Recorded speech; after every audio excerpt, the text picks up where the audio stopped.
What if I told you that the terrifying experience of being awake but completely frozen during sleep is not a ghostly curse, but a perfectly explainable quirk of your brain? Sleep paralysis is one of the most misunderstood and frightening sleep phenomena out there. Yet, science has cracked the code on why it happens, and more importantly, how you can stop it. If you've ever felt trapped in your own body at night, this video will give you the tools to break free and reclaim your sleep once and for all.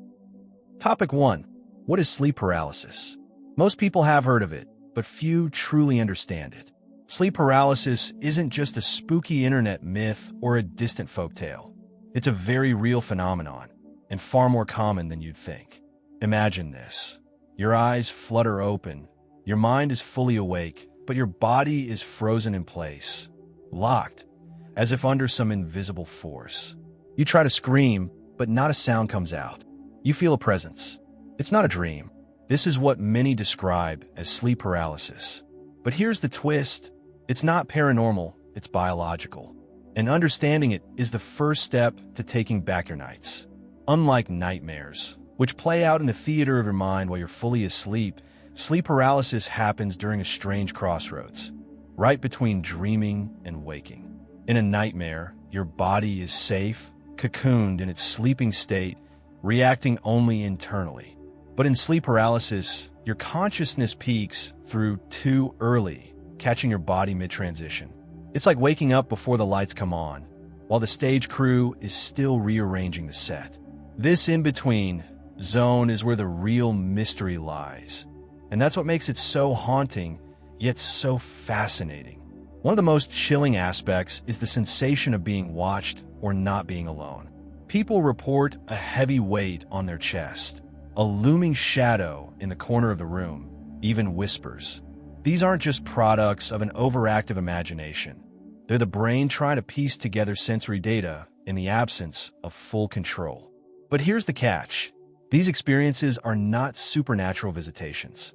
They're the echoes of a misfired sleep transition, filtered through your personal fears and stories. And no, you're not going crazy. You're simply human, navigating the strange terrain of the subconscious. Understanding the science behind sleep paralysis doesn't make it less frightening, but it does make it manageable. The mind is a storyteller, especially in moments of uncertainty.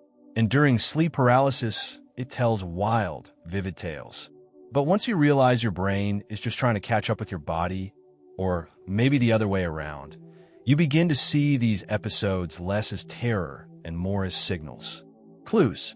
Warnings that something deeper in your sleep cycle may be off track. It's in this realization that the journey toward better sleep habits truly begins. And as with every hero's journey, there's always a reason the challenge appears. Sleep paralysis isn't random. It's a message wrapped in fear. But to decode it, we have to look beyond the sensations, beyond the myths, and dive into the mechanics of what's really going on inside your brain and body when it all begins. Topic 2. What happens in the brain and body during an episode? Picture your body like a perfectly synchronized machine. Every night, as you drift into sleep, a fascinating process begins. Your brain cycles through stages, one of the most important being REM, rapid eye movement sleep. This is where dreams happen, your brain lights up, and, crucially, your muscles are paralyzed. That's right, your brain hits a natural off switch to prevent you from acting out your dreams. It's called muscle autonomy, and it's essential for safety. But when this process glitches, when your mind wakes up before your body reconnects, you're caught in a bizarre state, aware but immobile. During a sleep paralysis episode, your brain is partly in REM, partly in wakefulness. It's a strange overlap, like two radio frequencies trying to play at the same time. You become aware of your surroundings, maybe even the sounds in your room, but your body remains shut down, as if you're still dreaming. This neurological misfire is not your fault. It's not a disorder in itself. It's a sign your circadian rhythm may be misaligned or under stress. And here's where deep sleep tips and natural sleep remedies come into play. They help realign your internal clock, reducing these disruptions. What makes the experience even more intense is that your brain, still partially dreaming, can project dreamlike imagery into your waking environment. That's why hallucinations during sleep paralysis feel so real. You might see a shadow at the foot of your bed, hear footsteps in the hallway, or feel a presence beside you. Your brain is grasping for meaning, trying to stitch together partial sensory input while still in REM mode. It's like dreaming with your eyes open. This is where the fear comes from, and why having a stable bedtime routine is such a powerful shield against it. Add to that the fact that the brain's fear center, the amygdala, is hypersensitive during these moments. It triggers a fight or flight response, but since your body is paralyzed, panic sets in. You're trapped in a loop. You're afraid because you can't move, and you can't move because you're afraid. But here's the empowering truth. By improving your sleep hygiene, sticking to a routine, and calming your nervous system with relaxation techniques, you can reduce the frequency and intensity of these episodes. This intricate dance between your brain and body is usually invisible unless something goes off script. And when it does, sleep paralysis shows up like a spotlight on the stage. But knowing the choreography of your own sleep gives you the power to change the steps. And as we look deeper into the common sensations people experience, we'll start to see just how vivid and how universal this strange phenomenon really is. Topic 3. Common symptoms and most reported sensations. Imagine waking up fully aware but completely frozen. Your body is locked tight, unable to move or even speak. This inability to move or vocalize is the hallmark symptom of sleep paralysis and the source of much terror. It's not just feeling heavy or sluggish. It's like being trapped in a prison of your own flesh, your brain screaming for control while your body refuses to cooperate. This disconnect can last from a few seconds to several minutes, which feels like an eternity when panic creeps in. One of the most commonly reported sensations is a crushing pressure on the chest, as if something or someone is sitting right on top of you. This weight can make breathing feel difficult, amplifying the fear and sense of helplessness. Scientifically, this is explained by the muscle atonia combined with heightened awareness of breathing effort. But to someone in the moment, it can feel downright supernatural. This sensation alone has inspired countless legends and spooky stories throughout history. Visual, auditory, and tactile hallucinations are also frequent companions during these episodes. People often describe seeing shadowy figures lurking in corners or floating near the bed. Some hear whispers, footsteps, or even loud banging sounds. Others might feel a cold touch or presence pressing down. These hallucinations aren't just random. They stem from the brain's attempt to interpret incomplete sensory data during a state of partial wakefulness. It's the brain's way of filling in the blanks when it's stuck between dream and reality. Perhaps the most terrifying symptom is the overwhelming feeling that a dark, malevolent presence is nearby. This intruder sensation is a common theme across cultures and eras, fueling myths about demons or spirits. But neuroscience offers a different explanation. Your amygdala, the fear center of your brain, fires up in overdrive during sleep paralysis, amplifying every shadow and sound into something monstrous. Understanding this can help people realize they are not under attack, but simply caught in a momentary glitch of their sleep system. Despite how frightening these symptoms can be, they are surprisingly common. Many people experience sleep paralysis at least once in their lives, often during periods of stress or sleep disruption. And the good news? Recognizing these sensations as part of a known and natural process is the first step toward reclaiming peaceful, restorative sleep. And that's exactly what we'll explore next, starting with who's most at risk for these episodes. Topic 4. Who is more likely to experience sleep paralysis? Sleep paralysis doesn't discriminate, but some people find themselves more vulnerable to this unsettling experience. One of the biggest culprits is sleep deprivation. When you skimp on sleep or have an irregular schedule, your body's delicate circadian rhythm gets thrown out of balance.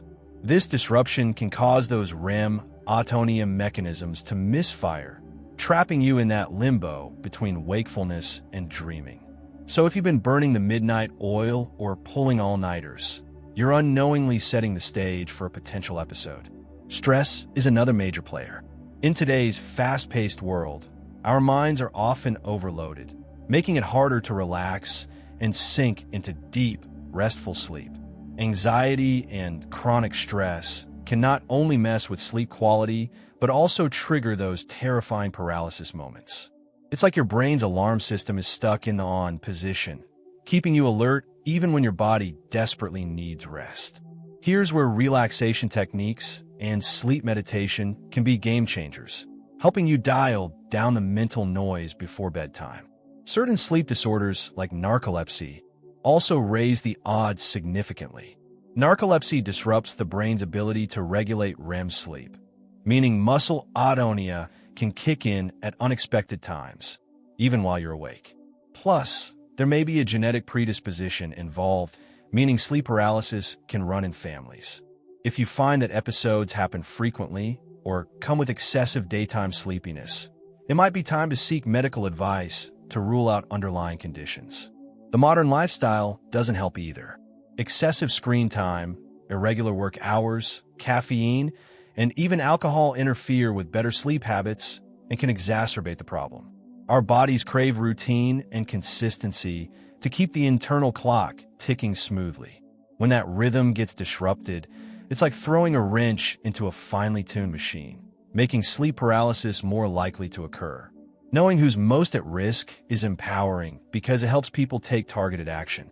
When you start paying attention to how your lifestyle impacts your sleep hygiene, you can reclaim control. But before jumping to solutions, it's important to separate fact from fiction, which brings us to the myths and science behind the supernatural side of sleep paralysis. Topic 5. Myths versus science. Understanding the supernatural side.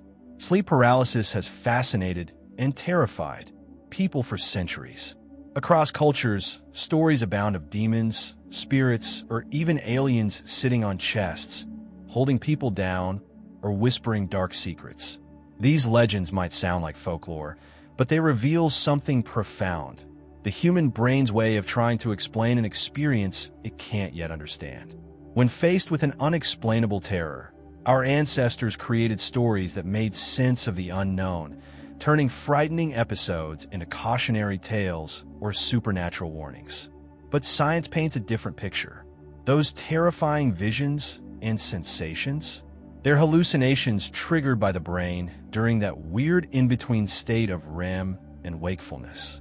When the body is paralyzed, but the brain is half awake, it struggles to process signals properly. The amygdala, the brain's fear center, goes into overdrive, amplifying feelings of dread and creating vivid, often frightening images.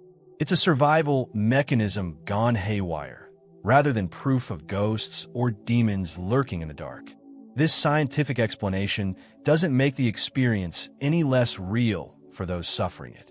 In fact, it validates the intense fear and confusion that comes with sleep paralysis. The brain is trying to make sense of a mismatch between sensation and reality, and it does so by painting a story based on past memories, fears, and cultural background.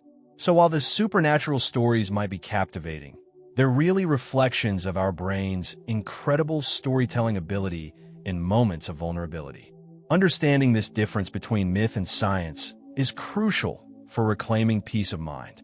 Once you realize these experiences are the brain's way of filling in gaps during a temporary glitch in sleep, you can begin to approach sleep paralysis with curiosity instead of fear. It's like learning the magician's tricks. Once you know how the illusion works, the magic loses its grip. Of course, separating myth from reality is just the start. Next, it's important to know when sleep paralysis is a harmless quirk of the brain and when it might be signaling a deeper medical issue. That's what we'll explore in the following topic. Topic 6. Diagnosis and when to seek medical help. Sleep paralysis on its own is usually harmless, a spooky hiccup in the nightly routine. But sometimes it can be a red flag signaling other issues beneath the surface. Doctors often look for patterns. How frequently are these episodes happening? Are they paired with excessive daytime sleepiness or other symptoms? When sleep paralysis crops up alongside conditions like narcolepsy, anxiety, or depression, it's a sign that a deeper look might be necessary. Diagnosing sleep paralysis involves a detailed medical history and sometimes a sleep study called polysomnography, which monitors brain waves, eye movement, heart rate, and muscle activity during sleep. This helps specialists see how your body transitions between sleep stages and if the muscle paralysis happens at unusual times. The goal isn't just to catch sleep paralysis, but to identify any underlying disorders that might be affecting your sleep quality and overall health. For many people, sleep paralysis is a one-time or occasional event triggered by stress or sleep deprivation. But if episodes become frequent, intense, or start interfering with daily life, it's wise to consult a healthcare professional. Ignoring persistent sleep paralysis can mean missing early signs of sleep disorders or mental health issues that deserve attention and care. The important takeaway is that you're not alone, and help is available. With proper diagnosis and treatment, sleep paralysis can be managed effectively, improving your sleep hygiene and overall well-being. Plus, understanding when to seek help removes a lot of the fear and mystery surrounding these episodes. And speaking of management, the next natural step is learning how to prevent sleep paralysis in the first place. Let's dive into science-backed strategies that can help you build better sleep habits and keep those episodes at bay. Topic 7. How to prevent sleep paralysis. Science-backed tips. Preventing sleep paralysis starts with mastering the art of good sleep hygiene. This means creating a consistent bedtime routine that signals to your brain it's time to wind down. Going to bed and waking up at the same time every day helps regulate your circadian rhythm, making your sleep cycles more stable and less prone to glitches. It might sound simple, but consistency is a powerhouse when it comes to improving sleep quality. Another vital strategy is managing stress. Since anxiety can trigger or worsen sleep paralysis, incorporating relaxation techniques like meditation, deep breathing, or gentle stretching before bed can work wonders. These practices calm the nervous system and prepare your mind and body for restful sleep. Think of it as lowering the volume of your internal chatter, so your brain doesn't get stuck in the alert mode that fuels those paralyzing episodes. Cutting down on screen time before sleep is a biggie too. The blue light emitted from phones, tablets, and laptops suppresses melatonin production, that crucial hormone that nudges you towards sleep. Turning off screens at least an hour before bed allows melatonin to rise naturally, making it easier to fall asleep and stay asleep. Pair this with avoiding caffeine and heavy meals late in the day, and you're setting yourself up for smoother nights. Of course, no guide to preventing sleep paralysis would be complete without emphasizing healthy lifestyle habits. Regular physical activity boosts sleep quality and reduces anxiety, but try to avoid intense workouts right before bedtime. Also, watch your alcohol consumption. While it might help you fall asleep faster, it fragments your sleep and increases the risk of waking up during REM stages, where sleep paralysis tends to occur. By incorporating these science-backed tips, you're not just preventing sleep paralysis, you're improving your overall well-being. With better sleep habits, your mind and body can sync up more naturally, leading to those deep, restorative nights we all crave. And when it comes to managing an episode, if it does happen, knowing what to do can make all the difference. Topic 8. What to do during a sleep paralysis episode. Experiencing sleep paralysis can feel like being trapped in a nightmare, awake but powerless. But the first key is to stay calm. Remember, the paralysis is temporary and harmless, no matter how frightening it feels in the moment. Panic only fuels the fear and prolongs the episode, so keeping a level head is your strongest ally. It's easier said than done, but with practice, anyone can learn to face this challenge. One useful technique is to focus on small movements, like wiggling your fingers or toes. These tiny motions can help your brain and body reconnect, breaking the paralysis. Even controlling your breathing with slow, deep inhales and exhales can shift your awareness and reduce the intensity of hallucinations or pressure sensations. It's like sending a signal to your body that you're ready to regain control. Awareness and mindset play a big role too. Understanding what's happening from a scientific standpoint can turn fear into curiosity. When you recognize that hallucinations are tricks of your brain, it's easier to remind yourself that they're not real. Visualizing a safe, peaceful place in your mind or repeating calming phrases silently can help shift focus away from the terror and toward relaxation. Some people find that practicing mindfulness or meditation regularly strengthens their ability to manage sleep paralysis episodes. These tools train the mind to observe sensations without judgment, reducing the emotional impact. Over time, this creates a sense of mastery and reduces the frequency and severity of episodes. It's about reclaiming your nights and making peace with your own sleep cycles. As challenging as sleep paralysis can be, you're never powerless against it. Armed with the right knowledge and strategies, you can transform this bewildering experience into just another part of your sleep journey. And that brings us full circle. Understanding sleep paralysis starts with knowing what it is and why it happens, just as we began. If you're ready, we can now craft a powerful introduction to set the stage for this entire exploration. Now that you understand the science behind sleep paralysis and how to prevent and manage it, the real question is, are you ready to take control of your nights? Imagine waking up refreshed, free from fear, and finally mastering your sleep like a pro. What's one small change you can make tonight to improve your sleep hygiene and break the cycle? Drop your thoughts or experiences in the comments. Your story might help someone else feel less alone. Don't forget to like this video if you found it helpful, and hit that subscribe button with a notification bell so you never miss tips on how to improve your sleep and overall well-being. Better sleep is just a click away. Let's take this journey together.